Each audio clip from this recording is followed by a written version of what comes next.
అలా అనుకుంటే న్యూరోపతిలో ఇప్పుడు ఈ కండిషన్‌లో ఎండోవాస్కులర్ సర్జన్‌గా ఈ డిపార్ట్‌మెంట్‌లో ఎంత ముందుకు వెళ్ళింది డాక్టర్? Advanced treatment. ఇప్పుడు అడ్వాన్స్మెంట్స్ అనేప్పటికి ఇప్పుడు from last 11 years I been practising Hyderabad. Okay. 11 years back ఉన్న టెక్నాలజీకి ఇప్పటికి చాలా మారిపోయింది. ఓకే. అంటే మేము ఇంతకుముందు రక్తనాళాలు బ్లాకేజెస్ ఉన్నప్పుడు ఒక బెలూన్ పెట్టి దాన్ని ఓపెన్ చేయగలిగేవాళ్ళం అంతే.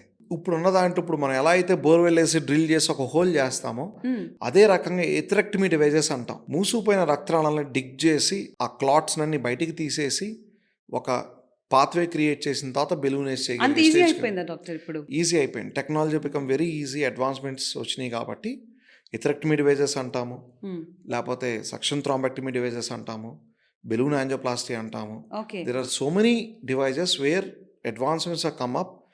It has become very ease and success rate కూడా పెరిగింది.